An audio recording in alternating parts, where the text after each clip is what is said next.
Salut à toi, laisse-moi te poser une question. Est-ce que tu arrives toi aussi à un point où ta journée est désorganisée, où tu as énormément de tumulte et tu as du mal à t'organiser? Heureusement, le guide numéro 3, comment organiser sa journée grâce à des étapes précises, te permettra de pallier à ce problème. Alors avant tout quand même, laisse-moi me présenter.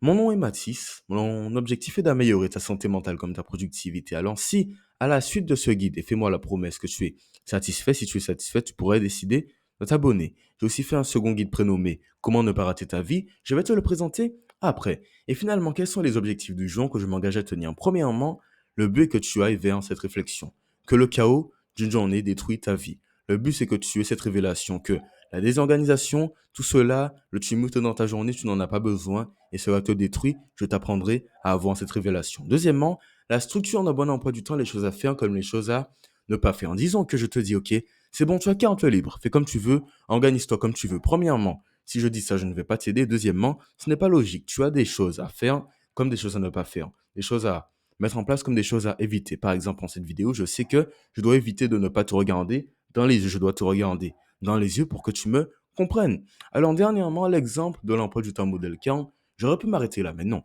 J'ai quand même pris la peine de faire un emploi du temps qui est selon moi un bon emploi du temps, celui que je mets en place constamment. Il n'est pas parfait, mais il te permettra d'être inspiré comme ça. À la fin de ce guide, tu seras en capacité de faire ton propre emploi du temps. Que tu sois autonome, c'est bien le but.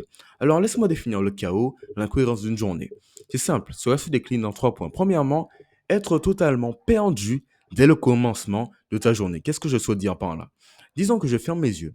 Je me concentre et que j'ouvre mes yeux.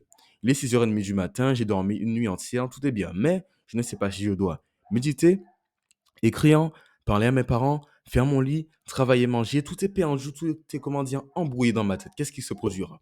C'est simple. Je ne me sentirai pas bien et dès le commencement, je serai perdu et ce sentiment va me suivre tout au long de ma journée. Ce n'est pas bon. Alors, tu dois savoir cela. Quand tu es perdu, c'est dans le chaos de ta journée. Deuxièmement, ne pas pouvoir agir concrètement. C'est simple, comme tu te poses des questions, que ton brouillard mental est présent, tu ne peux pas agir, tu restes là stagné, à te poser des questions sans passer à la pratique. Troisièmement, perdre le contrôle de tout. Finalement, le premier, le deuxième et le troisième point se rejoignent. Pourquoi? Quand tu perds le contrôle de tout, cela signifie que tu n'as pas main mise sur ce qui se produit dans ton environnement. Tu es comme soumis aux aléas de la vie, de ta journée, et ce n'est pas la bonne chose à faire. Un exemple tout simple. Disons que l'exemple du trou noir. Tu commences à être, comment dire, aspiré par un trou noir. Qu'est-ce que tu peux faire? Rien du tout. Tu n'as pas le contrôle sur ce qui se produit et tu risques de te faire aspirer. Car tant que le trou noir ne t'aura pas aspiré, il n'aura pas fini avec toi. Alors, le chaos d'une journée, c'est pareil. Si dès le commencement de ta journée, tu te fais aspirer par le chaos, qu'est-ce qui se produira? Ce chaos va te suivre jusqu'à ce qu'il te détruise complètement et ce n'est pas ce que je souhaite pour toi. Alors, tu as bien compris comment le chaos d'une journée détruit ta vie et voilà les effets négatifs de ce chaos. C'est simple. Premièrement, mauvaise productivité. Les effets négatifs, mauvaise productivité. Je ne sais pas si tu l'as remarqué, mais les personnes les plus productives sont celles qui devinent quoi? Sont en capacité de s'organiser, de savoir que faire à quel moment, d'avoir un délai précis pour chaque tâche et ne sont pas dans le flou. Ne l'oublie pas. Alors si tu as le chaos dans ta journée, tu ne seras pas productif. Deuxièmement, une mauvaise santé mentale. Disons que du jour au lendemain, je me retrouve à un point où devine quoi? Réfléchis bien. Je me dis simplement, ok, j'arrête d'organiser ma journée, j'arrête tout cela, j'y vais, comment dire, petit à petit, je vais voir comment ma journée se déroule. Qu'est-ce qui se produira? J'aurai de l'anxiété, du stress. Quand je me dirai, attends, qu'est-ce qui va se produire dans 2 heures, en 3 heures, j'ai peur, qu'est-ce qui peut se passer? Qu'est-ce que ma journée va ressembler? À quoi ma journée va ressembler? Comment sera mon avenir? Je vais me poser ces questions car je ne serai pas bien, je serai anxieux, ma santé mentale va donc se dégrader. C'est le deuxième symptôme, le deuxième effet négatif. Troisièmement, t'empêcher de progresser. Quand tu arrives à un point où le chaos est présent, tu ne peux pas avancer car tu n'as pas de productivité, tu as de mauvaise santé mentale. Comment tu veux progresser? C'est impossible. Tu vas sans doute plutôt régresser. J'aurais dû marquer régresser parce que oui, si tu es dans l'incapacité d'être organisé, tu ne pourras pas avancer dans ta vie. Et dernièrement, tu es comme enfermé dans une cage. J'ai dit cage, mais j'aurais dû dire finalement cercle vicieux. Comment se reflète-t-il? Voilà. Tout commence à partir du chaos. Le chaos est présent, tu ne sais pas pourquoi. Et comme tu ne sais pas pourquoi, tu es confus. Je te pose des questions. D'où vient ce chaos? Pourquoi il est là? Depuis combien de temps? Qu'est-ce que j'ai fait? Pourquoi j'ai du mal à m'organiser? Je te pose des questions. En te posant des questions, le temps passe. Et donc, l'inaction vient. Et face à l'inaction, fin de ta journée, tu n'as rien accompli. Qu'est-ce qui se produira? Tu auras des remords. Tu te sentiras mal, mauvaise confiance en soi, mauvaise estime de toi. Tu te diras, attends, j'avais tout le temps pour faire cela, je n'ai rien fait. Et donc, les remords. Quelle est la solution pour mettre fin à ce chaos et donc pour mettre fin à tous ces effets négatifs? C'est simple. Tu dois dire non à la confusion. Car si dans ta journée, tu n'es pas confus, que tu sais que faire, tu seras simplement en capacité d'y arriver, c'est-à-dire bonne productivité, tu auras une meilleure santé mentale. Meilleure santé mentale, c'est bien ce que toi, tu souhaites. Alors, comment y arriver? Je vais te partager la structure d'un bon emploi du temps sous forme de jeu finalement, les choses à faire comme les choses à bannir de ta vie, du moins dans ton emploi du temps pour être productif et avoir une bonne journée. Écoute-moi bien, tout cela se produit sous forme de jeu. Tu as les choses à faire, tu as les choses à ne pas faire en tableau, oui, et tu as des phrases. Tout est mélangé. Le but, c'est que je te propose une phrase et que je te demande si tu dois le faire comme ne pas le faire. C'est un jeu, tu comprendras. Premièrement, s'organiser le jour même, réfléchis bien. Est-ce que tu dois le faire ou ne pas le faire? Réfléchis. Réfléchis à nouveau. Je pense bien entendu que tu ne dois pas le faire, car je te l'ai dit précédemment. Juste là, le chaos de ta journée vient dès le commencement de cette dernière, ce qui signifie que si tu veux dire non au chaos, tu dois t'organiser la veille. Alors, ce que tu dois faire, c'est simple. Avant d'aller dormir, prends la peine, s'il te plaît, je t'en prie, de prendre une feuille de papier sur ton téléphone, sur ton ordinateur pour organiser ta journée. Bien entendu, à la fin de ce guide, tu sauras comment organiser ta journée, mais fais-le la veille, non pas le jour même, car le jour même, le chaos viendra, tu seras perdu, tu vas perdre du temps et ta santé mentale risque de se dégrader car tu seras anxieux dès le commencement de ta journée. Ce n'est pas ce que tu souhaites. Deuxièmement, définir des tâches prioritaires, ce que c'est à faire comme à ne pas faire. Logiquement, à ton avis, c'est quelque chose à faire car si tu as des tâches prioritaires, tu pourras simplement t'en sortir.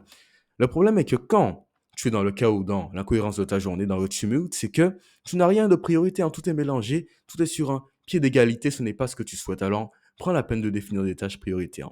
Troisièmement, distraction omniprésente. Est-ce que c'est à faire ou à ne pas faire? Logiquement, je ne vais pas trop m'étendre dessus. C'est quelque chose à ne pas faire car la distraction va t'amener à un point où tu te dis, OK, j'ai le temps pour faire ci, pour faire cela, c'est bon, je peux me relaxer, tu passeras pardon, ton temps sur Netflix, TikTok, à perdre ton temps vers des addictions, des mauvaises sources de drogue, tu vois, ce n'est pas une bonne chose. Alors, prends la peine de ne pas te distraire de façon omniprésente, c'est-à-dire en tout temps, mais prends la peine de t'organiser pour être distrait, oui, de façon saine. L'exemple du bon emploi du temps te permettra d'y arriver et de cette façon, tu seras en capacité d'accomplir énormément.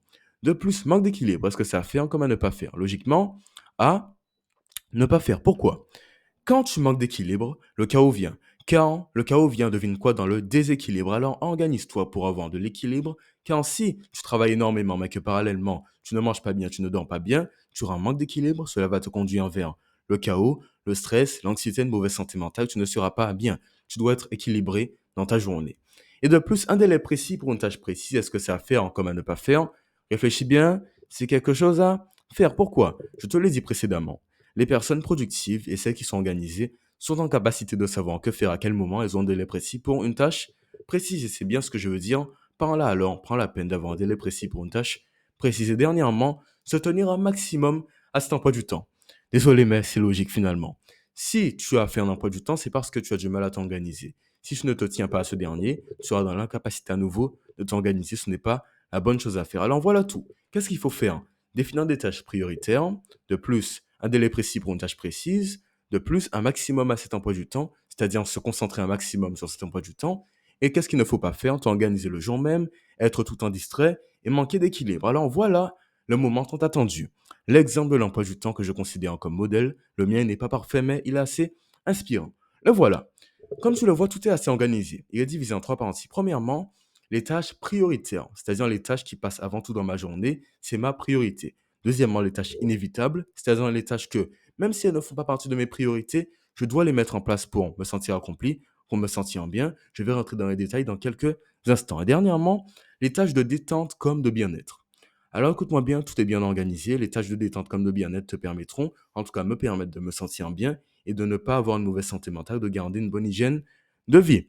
Maintenant, rentrons dans les détails. 6h30, je commence avec quoi? En bleu donc, les tâches de détente comme de bien-être, c'est-à-dire lecture, prière, méditation. Ce qui signifie que quand je commence à, comment dire, avancer dans ma journée, je ne suis pas dans le flou en me demandant, attends, qu'est-ce que je dois faire, qu'est-ce que je ne dois pas faire? Non, je sais que faire, tout est cohérent, je sais que dès que je me réveille, je lis, je prie, je médite, simple et efficace. Deuxièmement, c'était en travail formation. Nous sommes aux tâches, je ne sais pas si je me suis, prioritaires, parce que ma priorité, c'est cette chaîne YouTube, mes formations, aider un maximum de personnes, faire en sorte que cette chaîne s'améliore, c'est ma priorité. Donc, je fais cela passer dès que je peux, avant, du moins après les tâches de détente comme de bien-être. Et cela me semble assez cohérent. C'était en travail-formation. Prochaine tâche, tâche inévitable, 9 heures. Repas, nettoyage, connexion sociale, famille. Ce sont les tâches importantes comme le fait de nettoyer ma chambre. Même si ce n'est pas tout le temps ma priorité, je dois nettoyer ma chambre, c'est inévitable. Alors, comme tu l'as vu, j'ai déjà consacré 2 heures aux tâches prioritaires. À nouveau, 11 heures en travailler sur le guide 3, celui que je fais actuellement, et le script, parce que c'est ma priorité. En tout, je consacre au moins 5 heures à mes tâches prioritaires, car ces tâches-là sont primordiales. Et si tu me demandes, attends, comment trouver mes tâches prioritaires? Le guide numéro 2 que je vais te présenter à la fin te permettra d'y arriver. Et dernièrement, devine quoi, de 14 heures à 21 heures, c'est la détente le bien-être. Car oui, j'ai travaillé, car oui, j'ai mis en place des tâches inévitables, mais maintenant, il faut que je me détende. Comment? Sommeil, divertissement, action saine, apprentissage. Quand je dis action saine, je ne dis pas gratification instantanée. Non, je dis lecture, parler à un ami, faire de la boxe, appeler quelqu'un, apprendre sur un sujet intéressant. Bref, s'informer, faire en sorte d'être une bonne personne avec des actions qui certes sont distrayantes, mais qui sont aussi, pardon, très, très saines. De plus, 20 heures, douche, skincare routine pour la peau, repas, je mange aussi beaucoup, je fais du sport, je peux écrire, je médite et devine quoi? Je dois bien le surligner. Je prends mon temps pour m'organiser. Je te l'ai dit précédemment, il faut le faire la veille et jamais le jour même. Et de cette façon, c'est mon emploi du temps modèle. J'espère que tu es inspiré. Prends-le en photo aussi, il est intéressant. Ne le mets pas en place lettre pour lettre, mot pour mot. Non, c'est quelque chose que j'ai mis en place pour un exemple. Et ne l'oublie pas, c'est pour être inspiré. Alors nous sommes restés longtemps dans la théorie, mais maintenant passons dans le monde de la pratique. À toi de jouer. Finalement, quelle est la consigne? Fais en preuve de sérieux en prêtant serment. Tu vas devoir aller sur mon serveur Discord et simplement me partager le fruit de ta réflexion, c'est-à-dire l'emploi du temps qui a découlé de ce guide numéro 3 pour t'aider à t'organiser. Un exemple tout simple, tu le vois là, j'ai partagé l'emploi du temps que j'ai de 7 heures à minuit. Je vois, c'est un exemple, mais tu as compris que je partage et de cette façon, si ton emploi du temps est bon, moi comme les autres membres de la communauté pourront te féliciter. Et si c'est moins bon, je pourrai te motiver à faire mieux, te montrer les lacunes de cet emploi du temps et de cette façon, tu seras en capacité d'organiser ta journée. Alors, je pense maintenant avoir atteint la fin de ma connaissance sur le sujet. Et est-ce que j'ai accompli ma mission du jour? Le chaos d'une journée détruit ta vie, tu sais comment c'est le cas, notamment grâce à l'analogie du trou noir. Deuxièmement, la structure d'un bon emploi du temps, les choses à faire comme à ne pas faire, tu le vois, c'est juste là, tout est bien organisé. Et dernièrement, l'exemple de l'emploi du temps modèle, c'est-à-dire le mien, il est assez inspirant, simplement pour te permettre de t'organiser et d'être, comment dire, ne pas être dans le flou, mais plutôt avoir un modèle à suivre. Et c'est bien ce que j'ai fait grâce, où est-il, à cet emploi du temps que je pense complet. Je te le mets juste en description si tu le souhaites. Et avant d'y aller, est-ce que j'ai accompli ma mission, pardon? Si c'est le cas, tu pourrais t'abonner, liker, commenter. Et j'ai aussi fait un second guide prénommé Comment ne pas rater ta vie. Le guide numéro 2, il est assez intéressant et te permettra notamment de définir les tâches prioritaires. Alors merci à toi, je pense t'avoir tout dit. Et puis, bon après-midi, bonne journée, bonne soirée, peu importe où tu en es dans ta journée. Et puis, au revoir.